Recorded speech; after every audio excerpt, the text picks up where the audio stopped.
welcome back to the channel.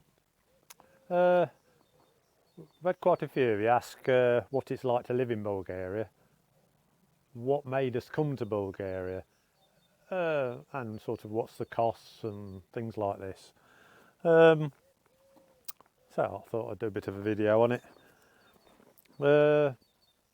Reason we came to Bulgaria was pure chance, to be honest.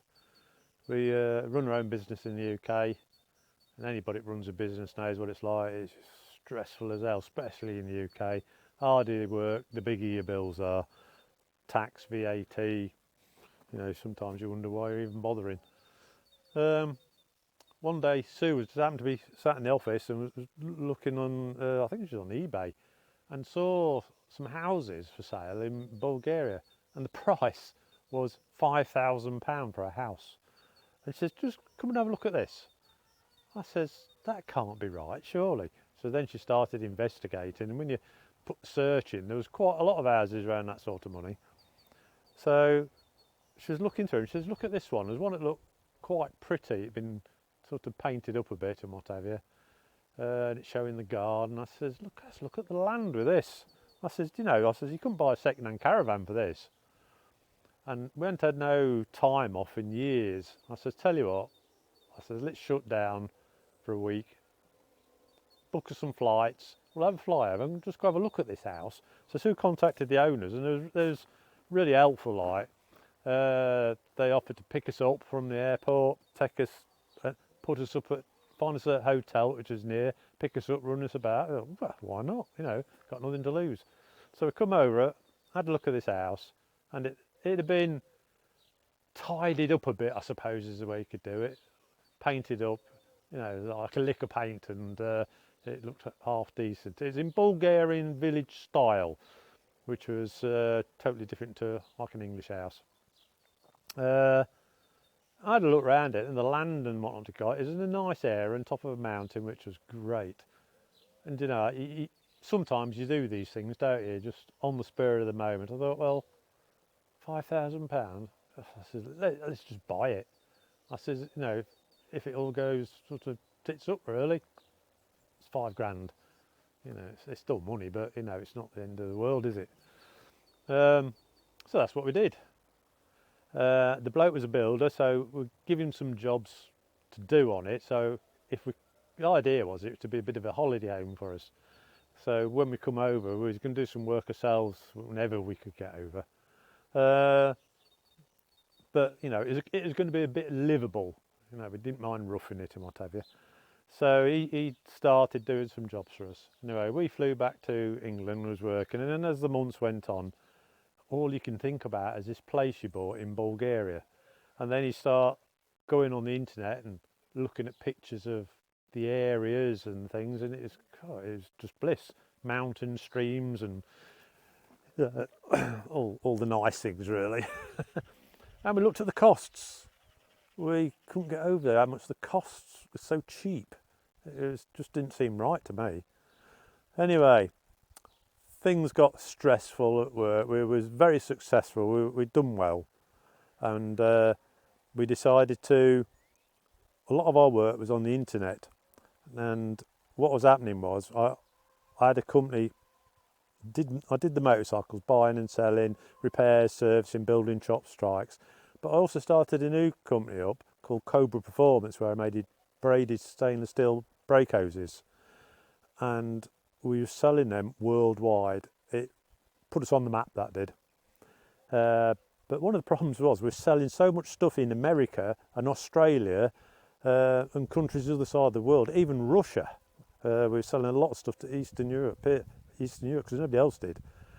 But the trouble was, Sue was up half the night answering emails, and we actually had people, businesses in America and Australia, especially Australia, ringing us up in the middle of the night because it was their daytime. You know, and they used to talk to Sue like they knew her.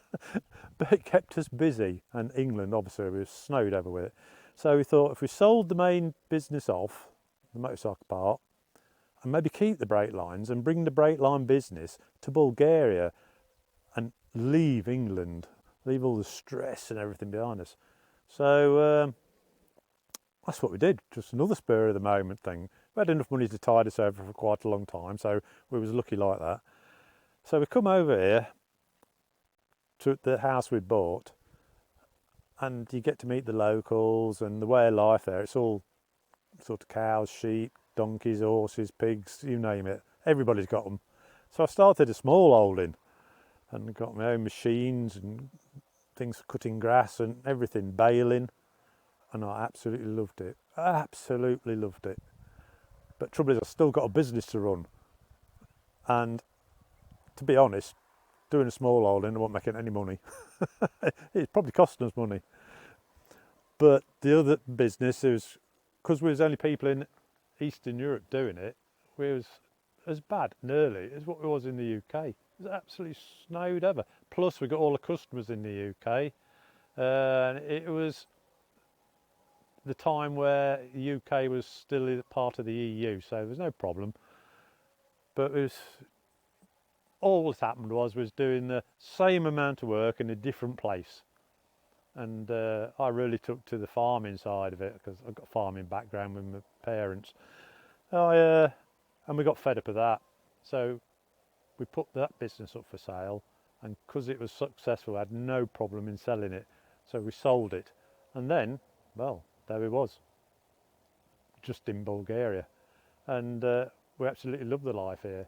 Now, this house I've got here, this one, this is our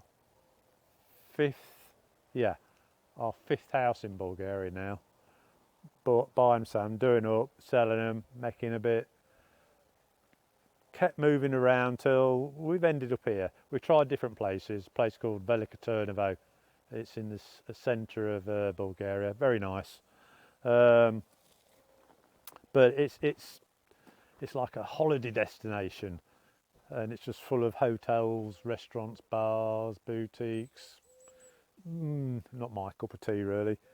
It seemed great for a short while, but then you soon get fed up on it.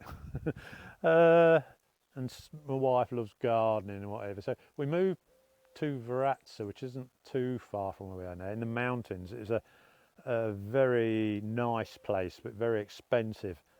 It's a picturesque place, beautiful. Big river runs through the middle of it, and you're actually in the base of a mountain. Stunning places.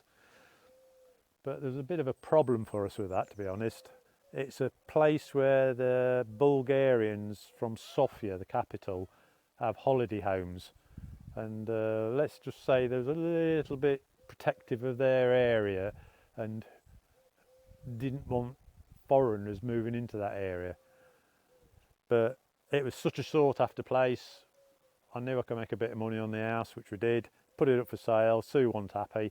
And one of the things was, because she loves gardening, there was a garden there, but the mountains are full of copper mines. I think they even did gold and silver at one time, but it's mainly copper.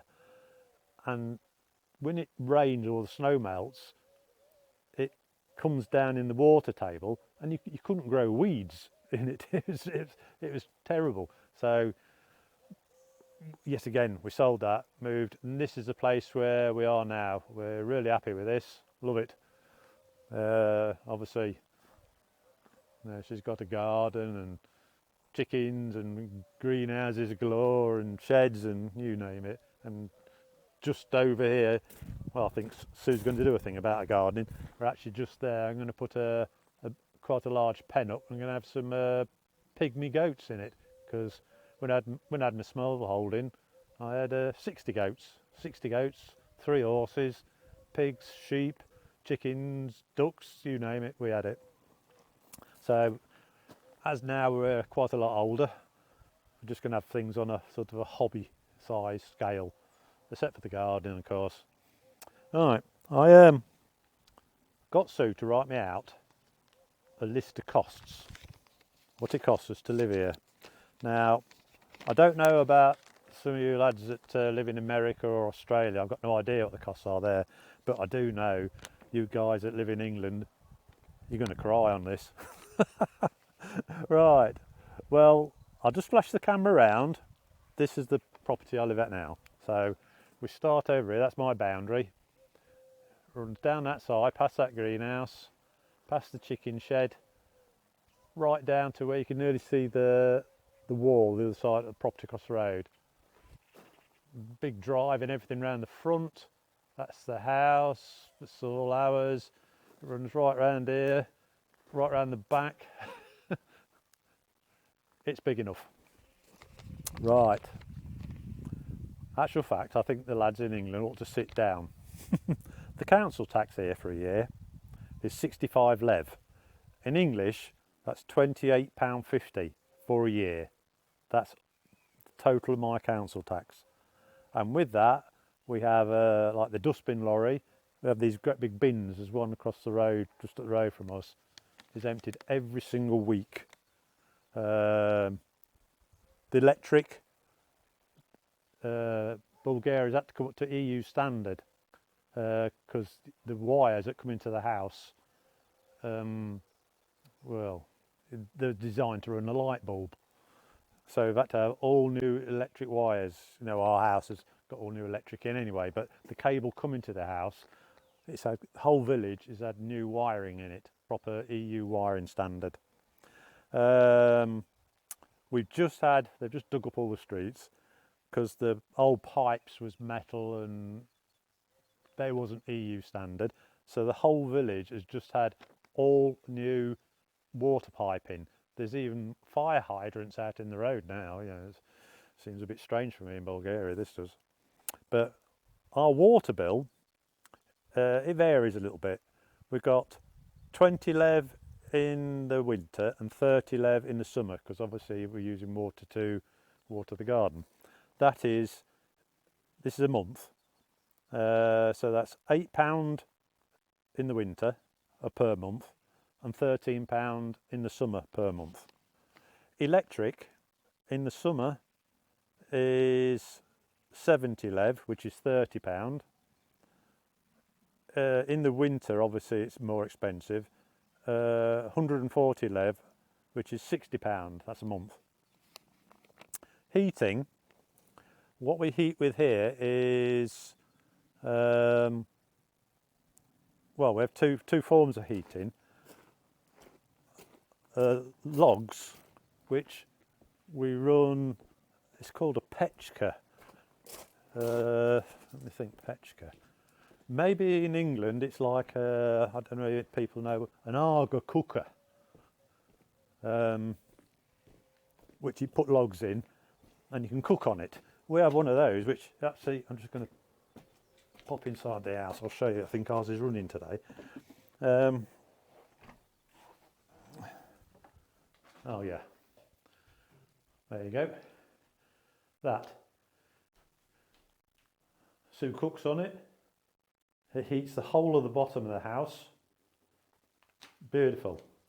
It's like we've done all this work ourselves. Just a quick look. Our kitchen's English standard. Sue has a, whatever you call these things, size of cooker. It's gas and electric. So that's the heating for downstairs, but the house has also got a pellet burner.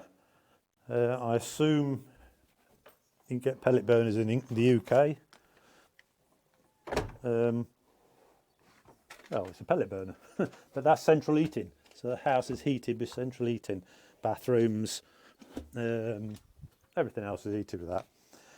For the year, our heating is 1,560 leather, because we have 4 cubics of logs and 2 ton of pellets, which equates to £684 a year for heating, which is a damn sight less than what the UK is, isn't it? And I mean, the house is beautiful. I can sit in the house watching TV in the middle of winter with just a pair of shorts on. Food. When we first come here, food was quite cheap, but it isn't so cheap nowadays because they import so much food here. Now, there is a lot of farms here, but the farmers export everything. The grain, wheat and all that gets exported because they get a better price for it. Then they have to buy wheat and what have you in to make the breads and things. But that's just the way things are, isn't it? But if you buy local, you can get it cheap. But to be honest, we buy, well, I don't really know what Sue buys. Fair bit of red wine. Because we grow all our vegetables. She even used to make her own cheese. We do buy it from the local markets, massive old school type markets like you used to get in the UK in the 50s over here. You can get anything from anything you want to eat, all the vegetables, cheeses, buy chickens, pigs, cows, you name it, you can get it here. But if you go to the supermarkets, they've got the Lidls and it's Kaufland, a German sort of brand of supermarket. The prices of that are not so cheap. I think they're getting same as England, or maybe in some places in England you can actually buy it cheaper. Hang on a minute. Hey, go on. Psst. Right, vehicle tax. Right, to tax your car is 95 lev a year. That is £42. That's what your road tax costs you. Motorbikes, there is no tax. You don't pay tax on them at all. And motorbikes in a lot of the cities now are as bad as the UK for parking. You have to pay on a meter or a parking attendant. Bikes, you don't pay anything. You can park a bike anywhere. Your MOT for a car is 45 lev. That's £19.75 a year. Insurance is a bit strange. Motorbikes, you can only get third party. Only third party. There's no fire or theft, just third party, which isn't such a good thing, but that's just how it is. Cars, you can get fully comp insurance, but only cars up to 10 years old. And what you have to do, you insure your car third party and then buy your fully comprehensive insurance on top of it, which is, I would say, it's like Sue's car. It's not very old at all. I would say the insurance is about the same as what it is in the UK, to be honest. That petrol, I do it per litre because we're working litres here. 2 lev 61, I think it is a litre, which is £1.18 a litre, which is obviously cheaper than England. Diesel is 2.79 lev a litre, which is £1.22 a litre. So I'm not really up to date on the prices and what the UK is now. Right, another thing I've been asked for is healthcare. What do you do about your healthcare? What you do here, you like I'm a long-term resident here. I've got a 10-year residency card. You have an ID card here in Bulgaria. Even the Bulgarians have to have it. It lasts 10 years, even for them as well as me. So if you got your 10-year residency card, or they do a 5-year one for the new people, I think. But anyway, you can pay into the health fund, which works out £16 a month in English. I pay that. That means I go into hospital. All your treatment is covered by that. Now, I do think, say you broke a leg and you have to have a titanium plate or something in it, you've got to pay for the plate, but the actual labour charges, if you want to call it that, that's all included in that. And when you stay in hospital, that includes your bed, your food, everything. A doctor. Now, I do know the UK. When I was over there, you would try to get a doctor's appointment. If you can get past your surgery reception, you're doing well. And the most you get to see a doctor is probably a phone call off them. Here, you have a doctor, you sign up to a doctor. Whenever you want a doctor, you go 5 days a week, walk into their reception, sit down, wait your turn to be seen. There's no booking, there's no times, you just sit and wait. And the surgery runs until it's empty. You will be seen. Now, my doctor is, since I've been here, moved, but it's close to the hospital. But when I was in Velika Turnavo, my doctor was actually in the hospital.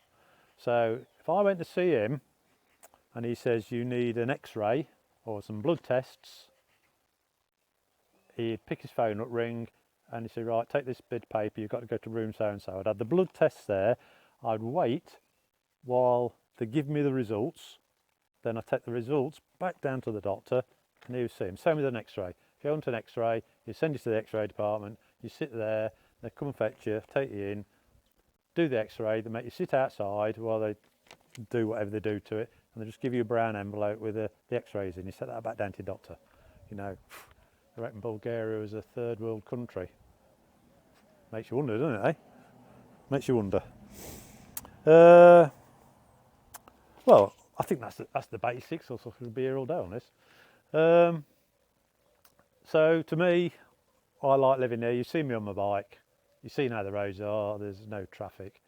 The only thing you have to expect, it's difficult if you come from England to Bulgaria, where in England you're used to everything being sorted in a day. Here, well, that ain't never going to happen. I think their philosophy here is don't do today what you could do next month, because that's a bit how it is. It's the same with tradesmen, workmen. You can book a date and then they'll turn up the week after. But that's just part of living here. Once you settle into how things are, you drop into it yourself a little bit. Right, what I'm going to do now then, now the wife's never done nothing like this, and I persuaded her because I know sod all about gardening. Not interested, never have been interested. You know, I do help her with it, but if I help her, I do the rotavator in or something like this, or she says I need some holes digging here, I want this mecking, this lifting. She points, I do it. She's the gardener. So I'm going to give her the camera, and I says, why don't you just go around and show them what you've been growing and what you're doing. And I know she's been growing a load of seeds and things over winter. There's a bit of an experiment to see whether we can grow our own vegetables over a longer period. And we have had salad through the winter, which has been pretty good. You know, it's still a bit of an experiment. But no, I don't know sort of all about gardening. I know down here, what you're looking at here, the strawberries. This is some winter lettuce she's grown, which is growing nicely, which I'm not sure if that was coming out of the greenhouse or not. Them green things that's sticking out again, that's garlic, there's fruit bushes, you know, there's a lot of stuff. So I'm going to pass her this camera and she's going to walk around and we'll see how she gets on. Like, go easy on her, eh? She's never done nothing like this before. Right, I'll pass the camera over to her then. Right.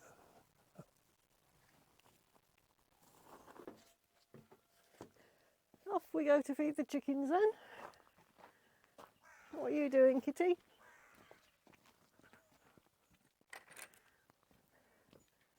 Ooh, I think they've seen me. Yes. Are we hungry, girls? Don't you want to be on camera? Come on then. Come on. Come on. There you go.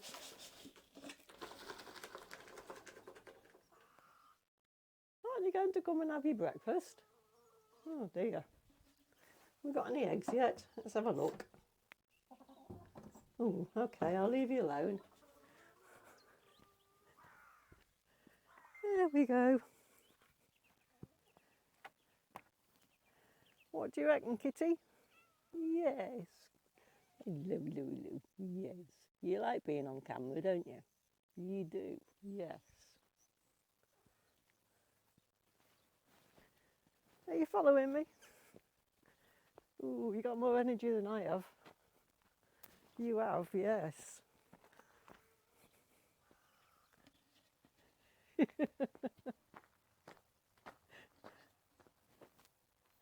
What are you doing? Got a chicken wandering over there. There we are. Ooh, what we got here? This is a weeping willow tree, otherwise known as a salix. We bought this off the local market last spring. It's looking really nice at the moment. The chickens are wandering over there. The blossoms coming out on the trees. Yeah. What have we got? Now, if we have a look at this one over here, this is what's known as a janka in Bulgaria. It's actually wild plum. You get these, you see these trees all over the place. Thousands and thousands of them as you're driving around the countryside. The Bulgarians use the plums for making rakia, but we actually use it and making wine. It makes beautiful wine. The Bulgarians think we're mad, but that's us. We're English, who cares? We'll go a bit further. I can hear Ian doing the rotivating, getting the garden ready for me for planting the seeds.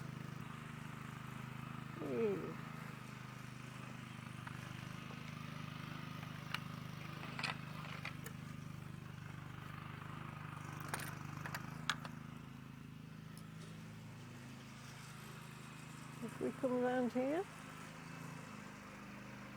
there we are. You see all some herbs down here, some thyme, a couple of rosemary over there, variegated sage. Let's have a wander over here, see where he's got to.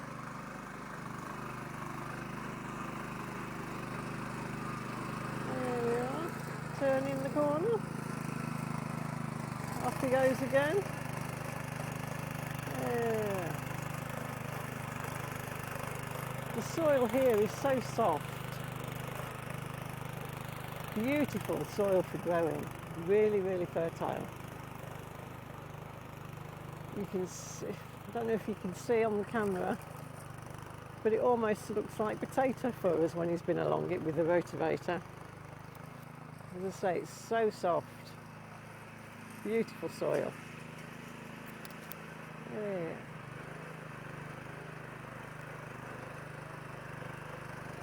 It's a Honda rotavator that we've got. But we bought it last year. It's so easy to use.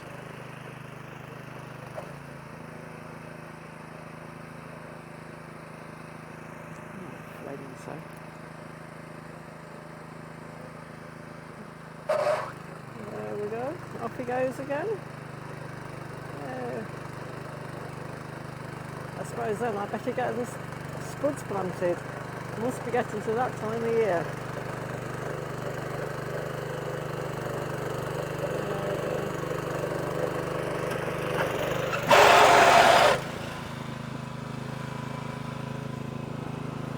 Look along here. Ooh, lots of daffodils. I do like the daffodils. It makes me think of spring and the nice warm weather that's going to be coming up. We'll have a little bit of a walk around the garden, see what we've got growing. See the cat's over there again. She does like getting in on the action. If we look along here, got lots of daffodils. They're so nice. Nice and bright and cheerful at this time of year. Makes you realise spring's about here and the warmer weather will soon be coming. The roses are starting to shoot. Ooh. Apple tree there.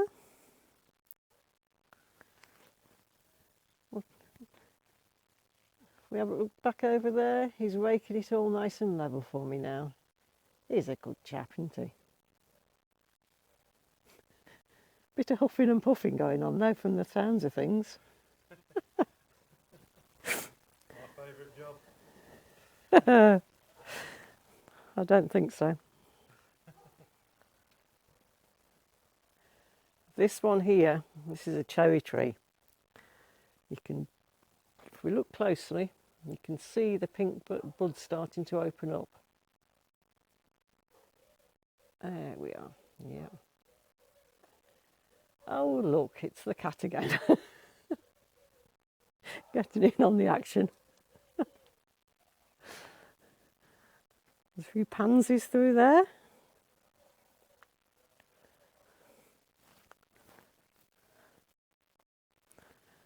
think that was a Philadelphus, if I remember rightly. Orange blossom, I think, is the another term for it. More daffodils. Yep. If we have a look over here, we can see where the strawberries are. Strawberry patch there.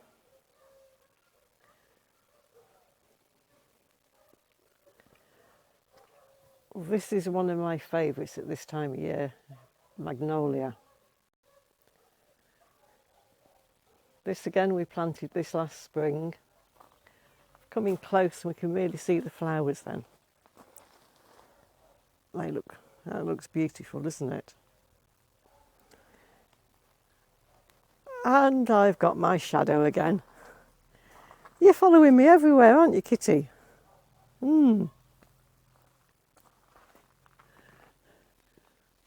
More fruit trees.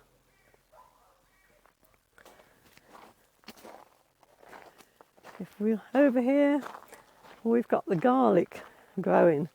I planted this last November. Should be ready to harvest, I would say June time. I've got some lettuces down here. These are some little plants I got off the local market. Just put these in the garden. They're starting to grow nicely now. Soon be ready to pull a few leaves off them. We'll look over here. This is an apricot.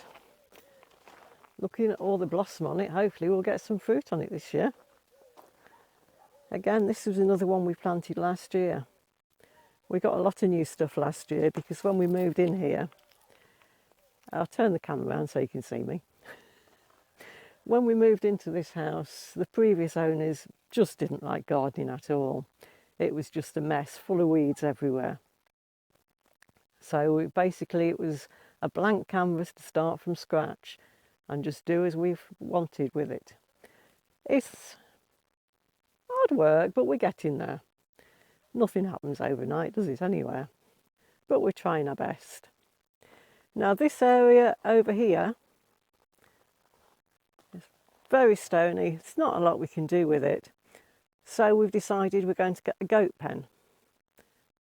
Build a big run for them, put them a pen in there for shelter, and have a couple of little mini dwarf goats.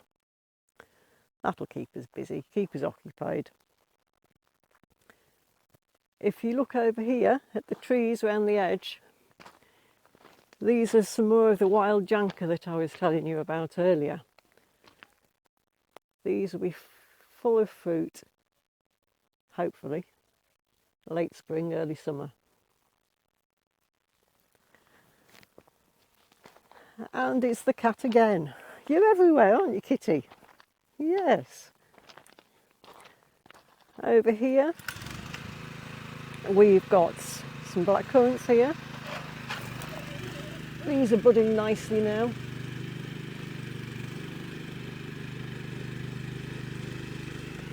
Further across, these are the raspberry canes that are starting to shoot. There we are.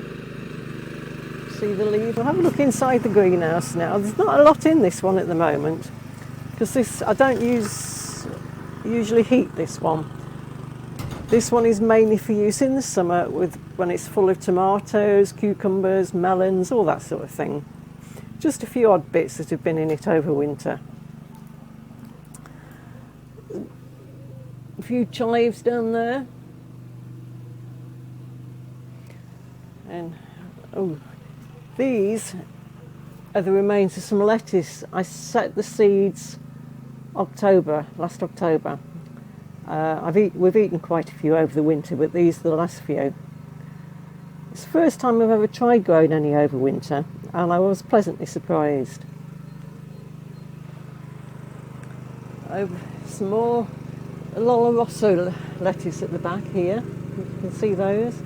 Again, these are ones that I planted last November time. A few little bits of dill that are left. A lot of that got killed off by the frost, but there's a few sprigs there still growing. Now here, this was an experiment. Because of the climate here, the very dry hot summers, Swedes, which I think are known as rutabaga in a lot of countries, America especially, don't grow very well. It's too hot for them. So I planted these last October, and as you can see, they've grown pretty well. I was pleasantly surprised. These pots here, I actually planted some runner beans yesterday. Just keeping them covered over to help keep them a bit warmer because it's a bit chilly today. Right. Now we'll go across to the other greenhouse. I'll just switch off and have a look in this greenhouse now. This one's a bit smaller, so it had some heat in it over the winter. Here we go. We've got a few cabbages down here. This was just a trial. I've never grown them in the winter before, but I thought I'd give it a go. Some more herbs, coriander, rosemary, lovage, parsley is about past its best now, and spinach. We've used most of the spinach, just a few bits left over. Now, these pots here, these are sunflower seedlings. In Bulgaria, sunflowers are very, very popular. So driving around in the summer, you'll see massive fields of them. It's grown as one of the main crops here for many reasons. Obviously, sunflower oil for cooking, and I believe they also use it for biofuel here now as well. In the summer, it's absolutely glorious when you're driving through the countryside, and it's an unbelievable sight, the fields of sunflowers. So beautiful, so pretty. I've never seen it anywhere else, but I believe quite a few of the Eastern European countries do that. Over here, some more lettuce seedlings. Probably gathered we eat quite a lot of salad. Spring onions. More seeds that I planted yesterday, they haven't come through it. Now if we have a look under here, this is some Chinese cabbage. Not quite big enough to transplant yet, but soon will be. What have we got in this one? These are some flower seeds. We've got gazanias and let's have a look what we've got there. Oh yes, they were cosmos coming through. They'll look nice and pretty in the garden in the summer. Now these little mini propagators, I bought these off AliExpress. I think I paid about £15 for a set of 5. Obviously there's 2 sets here. They've got, if we turn one over, you can see they've got the grow lights underneath. Absolutely brilliant these are. First time I've ever used them. Bought them new this year. You can see there the seedlings coming up nicely. Oh, nothing in that one yet. Oh yes, there we are, melons just starting to poke through. What have we got here? Some more melons in that one. They cost pennies to run. Excellent value. I really would recommend them. Right, I've got the camera back again now. So I hope you liked our little bit of a whirlwind tour. The prices I give you on the council taxes and everything is just unreal. I know how much it costs in England. Right, well, I hope you enjoyed this one. So if you have, big thumbs up, subscribe, Leave any comments down below. You know I always read them. We do answer all of them. And I hope you've enjoyed this, and we'll see you in the next video. Cheers.